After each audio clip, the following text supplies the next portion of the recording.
Putin का जो बवाल चल रहा है और यूक्रेन का जो बवाल चल रहा है, ये कई दिनों से चल रहा है। और इसमें अब देखिए रूस ने जो है वो क्या किया है, बड़ा मतलब इसको कहते हैं ढीठता वाला काम। अब इसने क्या किया है, ये आपको यूक्रेन दिख रहा है ना, और यूक्रेन के इधर ये आपको रशिया, ये जो क्षेत्र दिख रहा है, और ये यूक्रेन दिख रहा है। फिर आपको दिखेगा ये पिंक पिंक क्या है। तो दोस्तों इस पिंक पिंक को जो आप देख रहे हैं ना, वो पिंक वाला एरिया जो है उसके बारे में अगर आप जाने तो ये रशिया के द्वारा मिलिट्री का जो है वो कब्जा किया हुआ एरिया। अभी जो यूक्रेन और रशिया का जो युद्ध हुआ, तो इसमें क्या किया है कि रशिया ने इस पूरे एरिया में जो है वो रशियन आर्मी है, लेकिन क्षेत्र किसका है, यूक्रेन का है।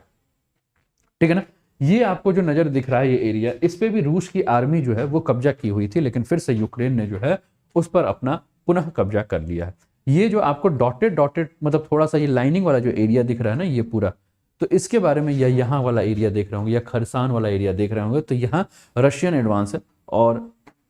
ये जो क्रीमिया का क्षेत्र दिख रहा है, यहाँ 2014 में ही रशिया ने क्या कर लिया है, अपना कब्जा किया हुआ है। ठीक है, आपकी स्क्रीन पे रशिया यूक्रेन वॉर का ये कंडीशन और ये सारा चीज देखने को मिल रहा होगा। ये क्रीमिया आपको यहाँ अच्छे से नजर आ रहा है। इसके अलावा खेरसोन,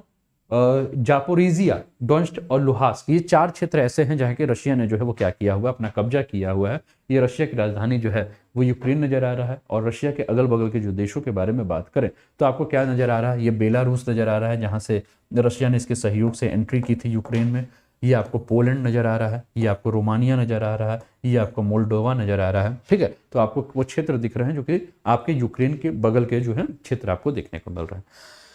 हुआ क्या कि राष्ट्रपति जो है, कौन, रशिया के पुतिन साहब, उन्होंने घोषणा की है कि हम क्या करेंगे, पूर्वी और दक्षिणी यूक्रेन के लगभग 40,000 वर्ग मील का जो हिस्सा है जिस पर हमारा कब्जा हो चुका है, उन सारे एरिया को हम रूस का जो है वो हिस्सा बनाएंगे।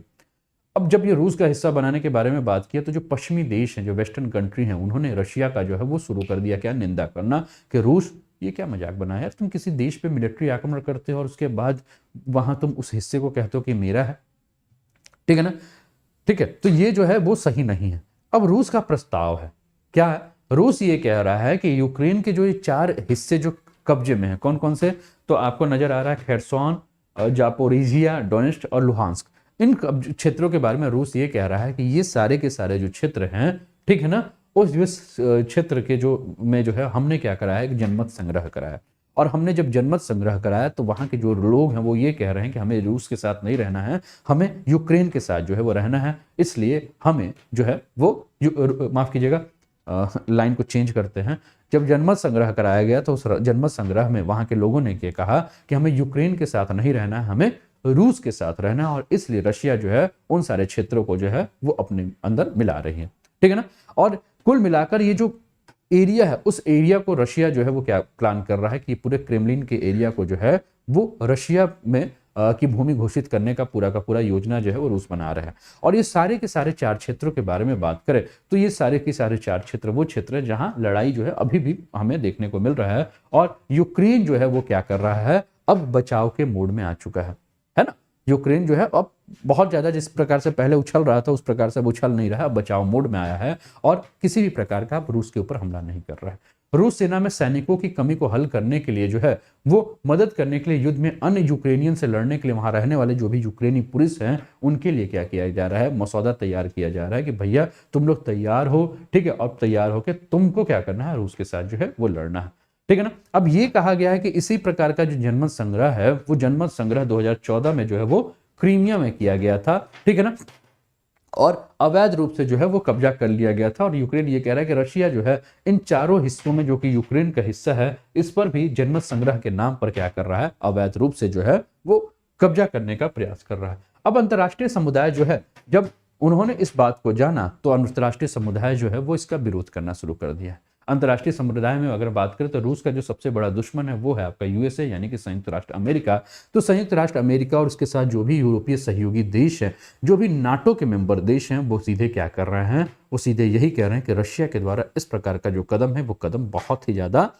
चिंतनीय है, बहुत ही ज्यादा नुकसानदेह है। आपको याद होगा एक सप्ताह के अंदर ही रशिया के जो राष्ट्रपति हैं पुतिन साहब, उनका एक और भी स्टेटमेंट आया था क्या, कि हम परमाणु वार भी करने के लिए तैयार है, यानी कि अगर आवश्यकता पड़ी तो हम परमाणु हमला भी जो है वो कर सकते हैं। ठीक है ना। तो कुल मिलाकर अगर हम बात करें तो कई देश जो हैं वो इस बात में आ भी गए कि रूस जो है वो परमाणु हमले के बारे में जो बात कर रहा है उसके बारे में इसको सोचना चाहिए, और रूस जो इस प्रकार की जो धमकी दे रहा है वो धमकी जो है वो देने से रूस को जो है वो बचना चाहिए, ठीक है ना। दूसरा एक चीज़ और है, ये बार बार यही कहा जा रहा है कि किसी भी देश में अगर आप सेना के द्वारा कब्जा कर लेते हैं और सेना के द्वारा कब्जा करने के बाद ये कहेंगे कि वो जो पूरा का पूरा क्षेत्र जो वो हमारा है, तो ये अंतर्राष्ट्रीय लेवल पे भी अगर हम बात करें तो एक खराब जो है वो मिसाल हमें देखने को मिलेगी। यूक्रेन के पश्चिम में जो भी इसके सहयोगी देश हैं जो कि यूक्रेन के हेल्प कर रहे थे अभी तक, बहुत सारे यूरोपियन कंट्रीज और यूएसए को भी आपने देखा था ना कि उन्होंने सीधे क्या कहा कि भैया हम तुमको क्या दे रहे हैं, हथियार दे रहे हैं, हम तुमको कुछ दे रहे हैं, ठीक है ना, हम तुमको समर्थन दे रहे हैं, तुम रूस से लड़ो करके जो है वो झाड़ पे तो चढ़ा दिया यूक्रेन को। अब उनको तो ये समझ में नहीं आया था, उनको लगा कि रूस जो है वो कुछ दिन में शांत हो जाएगा। अब उनको ये नहीं समझ में आ रहा है कि रूस जो है बड़ा जिद्दी है, उसने 7 महीने ऐसे ही नहीं दिए। अब वो जितने एरिया पे अपनी आर्मी को उतार चुका है, ठीक है ना, उतने एरिया पे जो है वो कब्जा करेगा और झूठ मूठ का एक दिखावा करेगा कि हम यहाँ क्या कर रहे हैं, जनमत संग्रह करा रहे हैं, और इस जनमत संग्रह में यहाँ के लोग ये कह रहे हैं कि हमें रूस के साथ रहना है। तो कुल मिलाकर जिस एरिया पे उसने कब्जा किया है उस एरिया में रहने वाले जो भी निवासी हैं उनके माथे पर बंदूक रख रहा है और डर करा रहा है, यानी कि बंदूक के नोक पर वो मतदान करा के दुनिया को ये दिखाएगा कि हमने जनमत संग्रह कराया है और यहाँ के लोग जो है वो यूक्रेन के साथ नहीं रूस के साथ जो है वो रहना चाह रहे हैं, और बहुत अधिक मात्रा में जो है उस क्षेत्र पर वो कब्जा कर लेगा। अब दो ही चीज होगा, या तो वहां के जो लोग हैं वो डर के मारे उस जगह से विस्थापित हो जाएंगे या कहीं दूसरे जगह पे जो है वो शरणार्थी बनकर चले जाएंगे, ठीक है ना। तो कुल मिलाकर ये हमें देखने को मिला है। अब एक चीज और भी किया है, जब इस प्रकार से हुआ है तो कई सारे देश जो रूस के विरोध में आ गए हैं, तो उन्होंने क्या किया है कि अपने देश में जो है वो रूसी नागरिकों को आना जो है मना कर दिया। जैसे कि फिनलैंड के बारे में अगर हम बात करें तो फिनलैंड ये कह रहा है कि देखो भैया हमारे यहाँ कोई भी रूस का व्यक्ति जो है एज अ टूरिस्ट भी यानी कि पर्यटक के रूप में भी जो है वो नहीं आ सकता है, ठीक है ना। और फिनलैंड का जो ये कहना है वो क्या है, वो अंतर्राष्ट्रीय समुदाय को जो एक संदेश देना चाहता है, अंतर्राष्ट्रीय समुदाय से ये कहना चाहता है कि देखिए हम संकेत के रूप में हम क्या कह रहे हैं कि हमें रूसी व्यक्ति जो है वो नहीं चाहिए, और कुल मिलाकर जो है हम क्या चाहते हैं कि रूस को इसका मैसेज जाना चाहिए और सभी देशों को ये भी कहना चाहिए कि हम भी रूसी को जो है यानी कि रूस के रहने वाले जो भी लोग हैं उनको हम अपने यहाँ आने का परमिशन नहीं देंगे। अगर इस प्रकार का अगर हम संदेश देते हैं तो इस संदेश से क्या लाभ होगा, तो इस संदेश से हमें ये लाभ देखने को मिलेगा कि रूस को जो एक ऐसा संकेत जाएगा कि हम आपके विरोध में जो है वो खड़ा,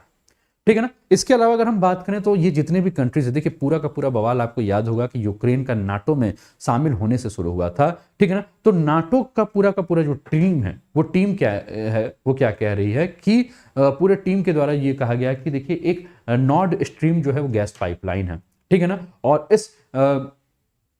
गैस पाइपलाइन में जो है वो क्या की जा रही है कि किसी भी प्रकार से उस गैस पाइपलाइन को जो है वो तोड़फोड़ करने का प्रयास किया जा रहा है, उसको नुकसान पहुंचाने का प्रयास किया जा रहा है। तो ये भी जो है एक प्रकार से जो है वो सही नहीं है ना। चलिए अगला न्यूज आपके स्क्रीन पर देखने को मिल रहा है। क्या न्यूज देखने को मिल रहा है, India lakhs on complete paediatric cardio care service, a death of